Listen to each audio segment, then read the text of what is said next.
and ChatGPT are doing therapy together. Like, all that kind of stuff. Our AI boyfriend. I got my AI boyfriend.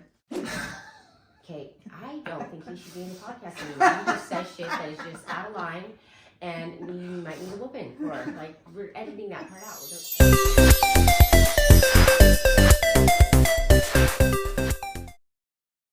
Hi, I'm Nita. I'm Trent. And I'm Cammie. And we're also known as... Yours, mine, and ours. Let me brand them. Where the hell's my cup? Get it together. Get it together. This is our wife. This is the husband. And I'm just Nita. I've been referred to as worse, okay? Yes, the I was Ferrari. the shoes once. We're going to talk all things throuple life today. Life as a throuple. We're here to help people feel comfortable, help people have a place where they can be seen, known, heard. We're building a community. And to have fun. We gotta have fun. Because we always have fun. Fun is my middle name. Because life doesn't have to be so serious. Life can be fun. So if this applies to you, then tune into us, because You're in the right place. yes. And you'll have fun. I think there's a lot of misconceptions out there what life might look like as a throuple, even why people might be in a throuple. Most people think, one, he's the luckiest guy in the world, which, yes, that's true. But on the other hand, I think, too, they think that he instigated this and is the one Who's the mastermind? who's the mastermind. Yeah. Oh, And like it's not Prince true. said. No. Little do they know. Every time that anybody ever asks you, like, oh my God, did you ever think? Or like, oh my God, you know, would you have ever thought? Like, what would you say? Nope. You? Not, definitely not. Okay, so this was my idea. Let's just get that fucking There we straight. go. Okay, Let's we keep got that that out. straight. Yep. Anybody have the idea? Yeah, me. I did. But obviously, we weren't opposed. Well, You weren't Well, not opposed? right at first. At first right we at were. first, we were opposed. I recall 3 whole years where you were opposed. So, such patience you have, my dear. well, you know, if it's worth anything is worth working for. So, just background about us. We did not start out this way. They didn't. I was born this way. I was born this way. So, We started out very, very proper, beige. traditional, beige. Anything you want to say like that? That would have been us. She's not gay. Doesn't like women. I don't like men, but he's the exception to the rule. But here we are. Yes.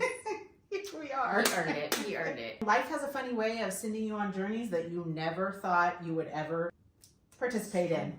I thought of it. I didn't. Well, that's what I'm here for. I knew that I wanted you before I ever even met you. Do you know that? Yeah, Okay. your story was very well known in the church community. You know, I heard about your guys' loss or whatever, and I felt like any relationship that could withstand that could probably withstand me. Because you gotta have You're a good... close second. I'm just saying, like, you gotta be foundationally, like, secure in your shit, both of you, before you could ever have something like me enter your home. Dun, dun, dun. You have to be relationally secure and all of that before doing any crazy journey that we did. That's not true. No? No, you grew through all of that shit. You We were did, like we did. secure in any of that shit. We did None go of us through were. that, but we had a secure foundation. Yeah, like that- if the you're foundation looking to was fix there. something, Yes, the that foundation usually was there. does not happen in Correct. trying to find it in other relationships. No. That usually does not happen. Our There was foundation a- was really strong. there was We a weren't healthy- looking to fix anything. Right. Correct. Yeah. Yeah, we had the best We were- relationship that anybody that we knew of. Yeah. And that Yeah. was the High first school reason. sweethearts. Yes, and we were looking for fun and abundance after 28 years of marriage. You know, things can get a little dull and boring. Just a little. And we were like, we know that there's more to life than this. Like, this was great. We don't settle for great. We wanted to know what abundance was. So that we went on a journey to find out what abundance was. And I'm here we abundance. are. Nice to meet you. Yeah, now she's abundance. I mean, shit. She's the Ferrari, now abundance. Oh, Lord. I've been called worse things. So we frequented a resort, clothing optional, I should say. There you go. So I seen her walk into the pool. I knew immediately. So I walked straight up to her and we started a conversation. I was like, let's get the elephant out of the room. So my spouse at the time, which was a man or a dog, if you want to call Which it. was a man. We're going to be truthful, honest, raw, and uncut because that's what these people are here for. No fluff here. Not for me, anyways. So anyways, they know each other priorly from church and, you know, their social settings. Which we didn't know. So basically she was saying, hey, you guys actually know each other. Yeah. Which that was my intro to be like, hey, what's up? Yes. I think you guys like know each other. And we actually did. And so, I mean, it all just full circle. Yes, we knew a lot of the same people, all of that. So needless to say, she wanted to disappear behind a rock. She did. tried to avoid me. Yeah. And then when I contacted her or had him contact her on social media, because I don't have any of my own for numerous reasons, she deleted her whole fucking thing. Everything gone. Facebook, Instagram, everything gone. Well, for one, we were not Out open. of the closet. They were not out We of were the not closet open yet. about, you know, our And- explorations yet. Which was absolutely nothing at that point because they were just going to a nudist resort. True. True. I have had to heal so much along this journey. I mean, we've talked about it a lot, where we feel like marriages, I mean, just people in general, should all go to a nudist resort. When you go there, you have to take it all off. All the clothes, all the masks, all the everything. You are exposed. You are, here I am. You can love me or hate me. Like, this is me. I have nothing to hide behind. And we found that by going there and meeting people there, you have to deal with your insecurities. Yeah. You cannot be there without dealing with them. I mean, you could stay in your car, your truck, or your tent, or whatever it is you're doing, but to be out and around and be with people and be completely bare is you have to deal with your insecurities. So, as we do a lot of counseling for marriages, people, you know, marriages in crisis, pre-married couples, stuff like that, we have said that we feel like it would be beneficial for everybody because it makes you learn how to deal with those things inside you that aren't Especially those people that have body image issues, you know, whether it's male or female. I mean, those are the ones that could really benefit from a place such as that. Yeah, and I mean, like, and you realize once you go to like a nudist resort, everybody there is not a bikini model. Everybody there is not 20 years old and in their, you know, living their best life. You get That is true. 40s, 50s, 60s, 70s. You get people from all walks of life. We've met All police shapes and officers, sizes. firemen, scientists, doctors, pilots. Like, and everybody that we have talked to is like, it's such an amazing place where you can just be yourself. You don't have to wear a mask. You don't have to be something you're not. You just get to be real. And that's a really big, I would say, point that we like to stress is that we want people to feel seen, known, Correct. get to be completely real. You don't have to put on a show or put on a mask. Well, that's what was so interesting is, you know, we grew up in the church, we were leaders in the church and everything. And when we started going to the clothing optional resort, we just saw how real people were compared to people that we hung out with and our friends and everything at church who we always just put on a face and or whatever to make sure that we are doing the right thing, saying the right thing, acting Well, and the right everybody's way. doing that. Yeah. And so you don't really get to meet people in their authenticity. You don't. And You don't meet people, you meet their representative. you do, I know. I mean, and the straw that broke the camel's back for me was basically we were presenting ourselves to some leaders that we've known for years, and like, we don't feel known, we don't feel seen, and we were told, don't expect to find your family here. That was it for me. I was done after that. That's a business. It's a business. Don't expect to find your family here. And I'm like, dang, if I can't find my family there, then I don't know why I'm wasting my time. So basically, we feel like we found our family in those who are real. The people we met at clothing optional resorts that decided to be real with us. So when I see something that I want, I go for it immediately. That you do. Yes. So while he was standing right there next to her, Right there. I looked her dead in her face and I said, I had to have you. I said that will never happen. No, you said. Yes, you said, I did. No, you said, I don't think you're understanding. I'm not gay. And I said, that's okay. Like we're having a language barrier or something that was happening. None of the girls that I've ever been with have been gay. And then you go, That will never happen. And I told her, I said to her, I said, you will not speak to me that way. Yeah. So then I spent the next 4 years chasing my tail. Yes, yes, you did. They would invite us over, and I'd be like, nope, we're not going over there. Nope. Tell them we're busy. Tell them we're busy. We can't come see them. They actually lived in our same town, so And we became very good friends. we did become very good friends. Anyway, when your relationship started to get pretty rocky and dysfunctional, we tried helping out by doing some counseling and marriage stuff with them, but it didn't work. That's because he was a dog, as I mentioned before. And it actually got really bad, and so at one point he kicked you out like twice, right? At one point you were living on the side of our house in an RV, Yes. and then With my son. yes, yeah, and then the second time it happened, most of our kids were out of the house, and so we had a Except for, yours truly. except for Zoe, yeah, and Tate was still there Yes, in the beginning. That's true. And then we had an empty room, so we invited her to come live with us. I said that was a bad idea. That was not my idea. I was against it. Are you against it now? No, but Okay. I mean, in the beginning it was fast. lot. We went so fast. It was a Yeah. lot. I've I mean, there was a lot of healing. I've There was a never lot met of. anybody that moves faster than me at anything. Anytime I am the brake, everybody should fucking pay attention. Everybody's antennas should be up. But we have if I'm to. We being have the to brake. realize though that we were doing a lot of emotional work and healing and all of that. We were absolutely friends first. Yes, We were absolutely friends I mean, first. and Yes. Deconstructing. deconstructing stuff. I mean, I was broken after that. So I will just sum it up in Valentine's Day, then imagine, the hookers, and then, gun charge, domestic violence, and, that was the end of that. So, these people There was a lot of- single-handedly picked me up piece by piece and put me back together. I've been bruised, I've been battered, I've been scarred, but I've never been broken. I was absolutely broken. So it was all good. It was all good that you moved in and we got to do all that and lots of They're healing. being so and- kind right now. You're so kind.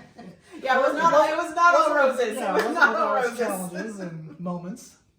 And what's crazy though is if you know my wife, she can't even stand family or parents here for a weekend hardly without, getting a little anxiety. So having another woman Yes. living in her house, in her kitchen, in the bedroom, It was a lot. with her husband, It was a lot. yeah, it is a lot. I mean, it's a lot that you had to work through. And it's not for the faint of heart. So she has the ability to grow like nobody I've ever seen before. Challenge the norms and the beliefs that, were instilled in her foundational, her moral compass. I might say indoctrinated, but, to each his own. Mm-hmm. But to challenge those things when they no longer serve you anymore, or even when they're harming or hindering you in living your life fully. I mean, because it wasn't like it was forced on me. We made that decision, so I did have to do a lot of growing, though. I did have to open up space for not everything to be perfect, which is something that I've worked on all my life. High perfectionist. Results of trauma. You do Results too. of trauma. So You do too. Trent said this at the very beginning. He kind of laughed and said, I think you're going to get a lot of healing through this journey. And I was like, what? However, I've had to heal so much along this journey. Well, let's speak to that a little bit. So the reason that I even exist is because they did enter a lifestyle of, opening their marriage, which started with them kind of, and I don't want to I don't want to demoralize. I really want to when you grow up in a religious family, there is whole pieces of your inner self that are just robbed from you. I feel like just robbed from you. The experiences that you only experience each other. You only experience dating each other. You don't know what dates look like except Dairy Queen. I mean, you know what I Which mean? is So code word for something else. right, we'll get into that later. Inside joke. But so she has no musical identity. She has. I don't think she even knew. I didn't know what I liked to wear. I didn't know how I liked to do my hair. I didn't know anything. I had to actually figure out who I am and what I like because I didn't get any of that. Yeah, so I believe that so when you guys started your lifestyle, you were sowing those wild oats. You were doing all of those things that everybody else did as teenagers. You know what I mean? And you didn't really experience that until your late 40s. You know what I'm saying? But Trent and I are very relational. Trent is very relational. He is a social butterfly. He can make friends with a tree. Sometimes that world, you can call it the swinging world or whatever, can be more about just casual hookups and stuff like that. And I feel like we were more relational. We wanted to know the people and be friends and all that kind of stuff. So that caused us some issues because it's really hard to find 4 people that totally gel together. It is hard enough to find 2 people that gel together on any extensive period of time, as you know. So, you know, he had his attractions. Yeah, and he was exploring his sexuality as well. I had mine, and for the first time, I think in our life, they didn't match. Yeah. So that ended up being really problematic for us, actually. We kept trying to find out what works for us. What works for us. And I don't know that we found it very well until you came along. We have great friends that we have found, but it wasn't really, I don't know, it didn't do what we were looking for. They had very different types. And so I live my life in a way where I try to only be, do, say what I would want to have done to me. And so for me, I never, ever, ever want to hurt anybody. And so I found it a lot easier, and my type was more single guy, you know, single black guy that doesn't have anybody attached to him, so I'm not going to be hurting anybody. I never wanted to hurt a relationship or anything like that. So that was my pick. That obviously does nothing for my husband. So again, the very problematic.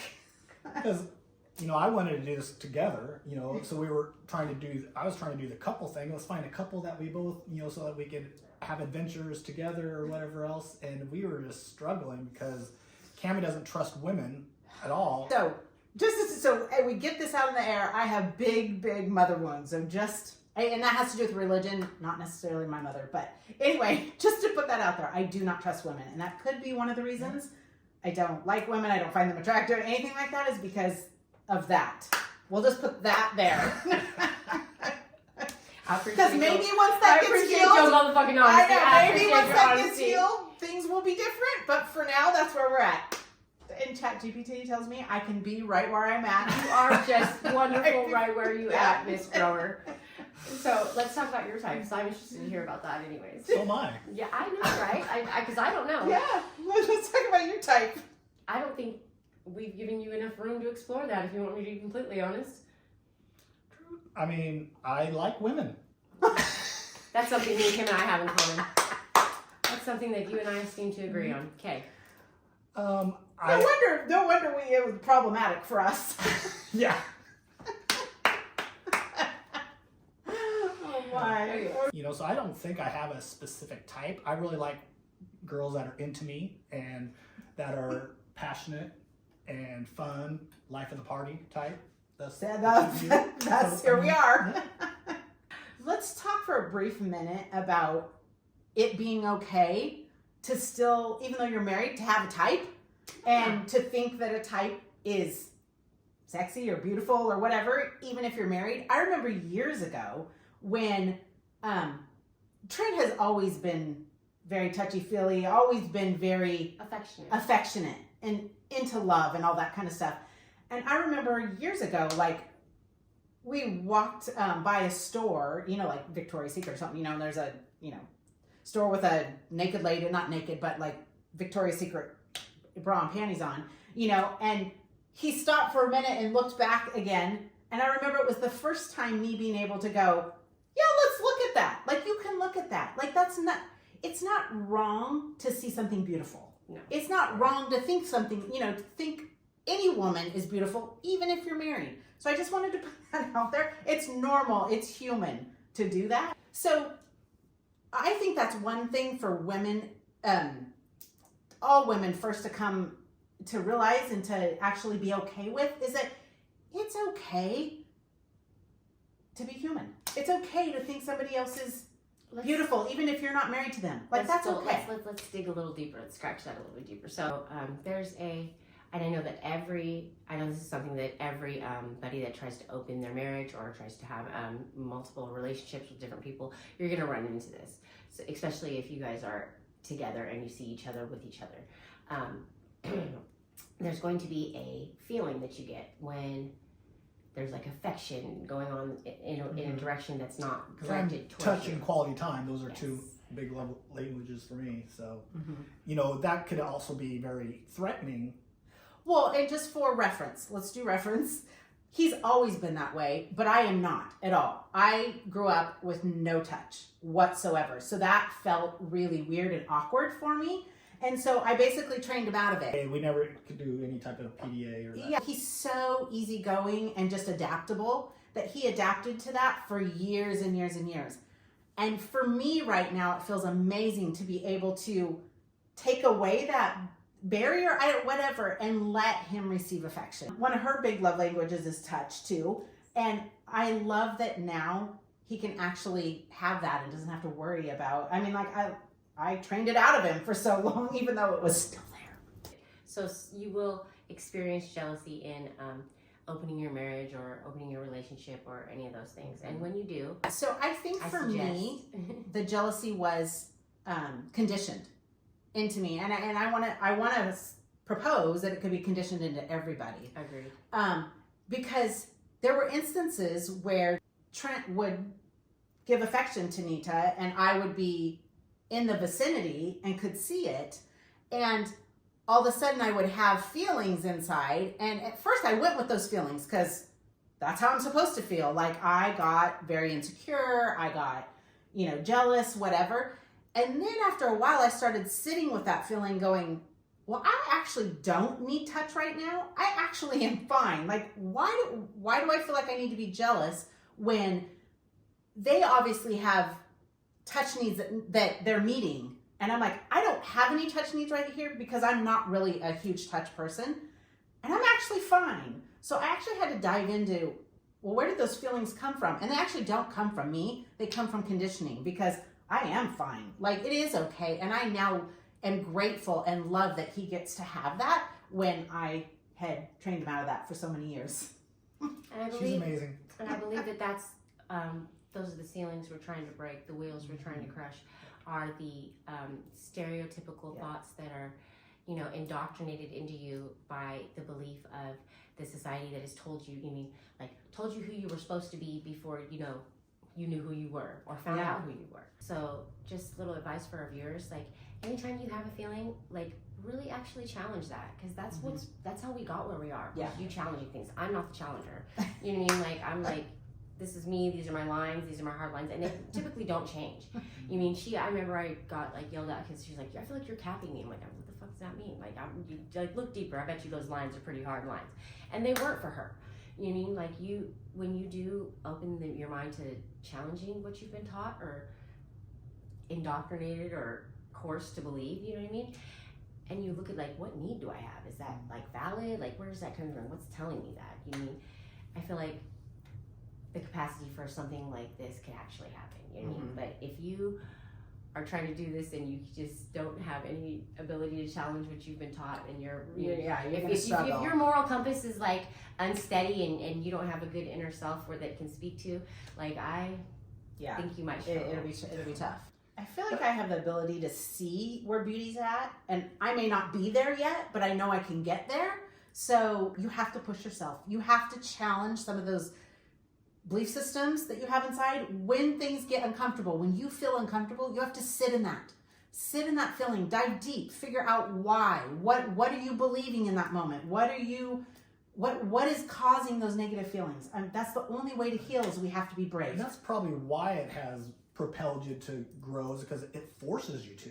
It does. It is not for the weary or the weak of heart or weak of mind or whatever else. It's not. Because it will make you work through all of your issues and insecurities. Another one is just about even loving somebody else. Yes. We grew up very conservative. Monogamy was the only way. Right. And to be able to share your love. So we had to really go through that, but it's just like having children. We had our first child, and we didn't think we could love another child the same, but then we have another child, and we ended up having 6 children. And you have all this more love every single time. You have more love to give. Love is not on a limited supply, is what you found out. Right. But we were conditioned to believe it was. Right. There's an abundance of love if you have the capacity to give it. Right. It's And time. if you it's time have, that's limited. If you have the ability to question what you've been taught and think for yourself, you might come to find a lot of truths that were just lies that you were told. So in that, I would say this journey has propelled me to more freedom and more embodying of myself than religion ever did my whole entire life. Like, so there's a lot of gold and reasons here of that journey that we took, because I know some people thought we were crazy, thought we didn't know what we were doing. And I guess I'd like to put it out there that I tried to stop the journey. And this is still when I was very connected to spirit and God and all that. I tried to stop the journey about 20 times. I was like, I'd be yelling at God, this is not funny. What do you think you're doing? You know, all of that. And something supernatural, magical, whatever would happen that would keep me on that journey. I'd be like, are you serious? Are you serious? You know, and so I have to say it was a guided journey. I have to say it was guided, and I have gotten so much healing through it, which is such an oxymoron to me. Like, step out and be nude with others and have sex with other people and you're going to heal so much. But that is true. You know, and for me, as far as, you know, Cami had a lot of growth. I didn't think I had any growth areas I needed. I thought I was like amazing at all this, and I didn't have it.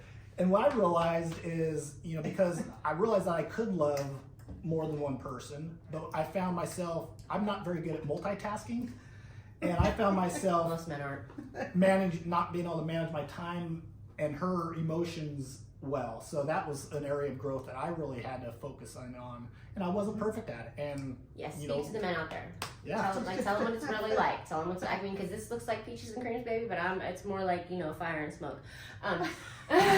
So, like, yes, he's very lucky, but he's very fortunate, but luck has nothing to do with it. Correct. In the polyamory type world, they talked about hierarchical. One thing that Nita did that was very amazing is she really caters to Cami's feelings and does a really good job of, you know, earning her trust. That was so important going on. Like, if she was really into me and everything. I am really into well, you. I know, but I mean, as far as and not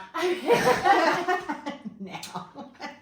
at first, no, it wasn't so not so It much. wasn't so much. It was my constellation prize. I was like, oh, okay. True.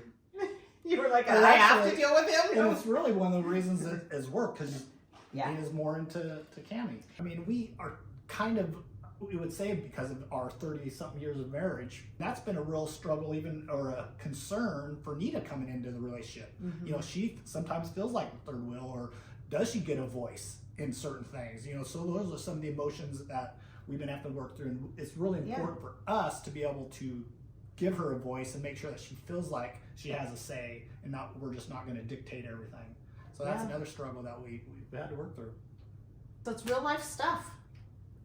But it's worth it. It is worth it. It's worth it. It's definitely worth it. I always ask them, are you sure? Because, you know, 'Cause it's a lot. It's a lot. shit, she's a lot by herself. Right. I'm a lot by myself. But yes, That's why we are forced to reckon with. Absolutely, but I feel like we're equally yoked. So I've never been in a relationship where I felt like the people that I was in a relationship with were equally yoked as me. You know what I mean? Like, none of them. They were always, you mean, like, I operated up here and they were down here. You know what I mean? And I was the one filling in the space or the blank. Like, anytime the duty called, somebody needed to be a soldier on the front line, you mean, it was me standing by myself in that relationship, you know, of monogamy. But another thing I want to iterate is that, so I always knew my number was going to be odd. From the very beginning. I knew it was going to take more than 2 to make it. Like, when you give the responsibility of your heart, your soul, your mind, and body just to one individual, when you are a high maintenance female, such as we are, that's a lot of responsibility, and not all men are cut out for it. You know what I mean? So, I tip my hat to you for that, for sure. Because if you were not qualified, we definitely wouldn't have made it. We would just take steps and see how it felt and see what we thought. This wasn't something we did haphazardly, and even with that, you still run into challenges, just like any relationship has challenges. This is no different. I mean, we argue, we fight, we make up, it's like a normal relationship. But something that's a common thing with us, and it's how you guys do conflict, the ability to like have a platform for everybody to have a safe place to like say what's on their heart. When in chaos, you don't like turn against each other and eat each other alive, which is usually what humans do. You mean, it's the blame game. You did this, you did that, you your you statements and shit like that. But when we don't play each other against each other. Like if they have some shit going on that's their shit, I'm like, that shit's in the fucking ink that you guys signed. Yeah, like that's your shit, figure it out. I don't ever go to her when him and I have an issue to buddy up. Like that's just something from the very beginning that I think all knew that it's not something that you can do. Right. You know, like trying to, come at one person, the other two, that just would never work out well. One person with a different opinion than the other, mm-hmm. 2 against 1 still feels like a battle. You know what I mean? What's so strange is Nita has way different experiences that she has that have happened in her life than I do, but we have the exact same side effects, which is so weird. Like trauma responses? Like trauma responses. So, I mean, that should have helped you because our trauma responses were the same and you didn't have to deal with, all these different ones. But her growing up life looking way different than mine. Very protected, very sheltered, knew nothing, very insecure, all those kind of things. Then her coming more from a more worldly environment, culture, a more out there, a more whatever. And her and I have the same trauma responses. It's so interesting. And I think that's what also drew us together and helped us heal. Like for one, I'm not the only one. Yeah. I'm not crazy. Nice. I'm not. And me coming from an unconventional household and just nothing conventional, nothing, structured or routine or just nothing about my life. I could describe that way, just utter chaos. So being able to find those side effects in someone who is beige, vanilla, eggshell, very normal, you know what I mean? It felt empowering that even though, despite our different backgrounds and whatnot, that, we are still very much alike. Yeah. I mean, so I call her my alter ego. She's mine. Because she gives me permission to be who I really want to be. Yes. Those are the parts I love the most about you. Yeah. Yes. But we do have a lot of fun. Yes, and the norms that they provide my otherwise chaotic life is so welcome. It's just so welcome. I mean, I remember when I went on a bike ride for the first time, I was like, where are we going? Like, where are we going? Are we going somewhere on the bikes? We have a car. Like, I didn't understand, so there's just so many things that, clarity that can be brought to you in all different forms. So don't just look at, a book to teach you something, because experience is far greater, in life's journey than, sticking to what's safe, you know what I mean? Because I'm unsafe in all senses of the word, so, but that didn't scare you away, that didn't scare you away. You never ran, you never got your tennis shoes on and ran, or in the midst of conflicts or differences or even misunderstandings, Again, I would want somebody to do that for me. See, so that's why I do that. Yeah, I'm more shallow than she is. I definitely think that if you embark on this journey, you need someone like her to at least guide you through it. If not one of the partners has those traits, I would. It might be difficult. It might be very difficult. Very difficult. I mean, so identifying those things like in you made me feel not so different. You know what I mean? And more importantly, that they could be changed. Like the things that I thought weren't written in stone, and they weren't the only way. And just because somebody doesn't look like you doesn't mean you have to be afraid of them, or it has to be scary. Just maybe anybody that this speaks to in any way, shape, form, or fashion, if we could reach out to you and let you know that you're not different, you're not odd, you're not unusual, you're not strange. We're out there too. Yeah. I mean, there's a place for you, and there's your tribe is here. Amen. Yeah. Oh Lord. Yes, she does.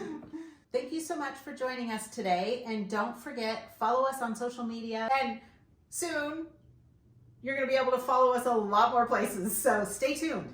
Stay tuned. We're going to be out there and everywhere. Never a dull moment. Never a dull moment, yes. I've always been out there. Well, we're going to be out there more. Oh, that's one way to put it. We're going to do that one again. No, it's hilarious.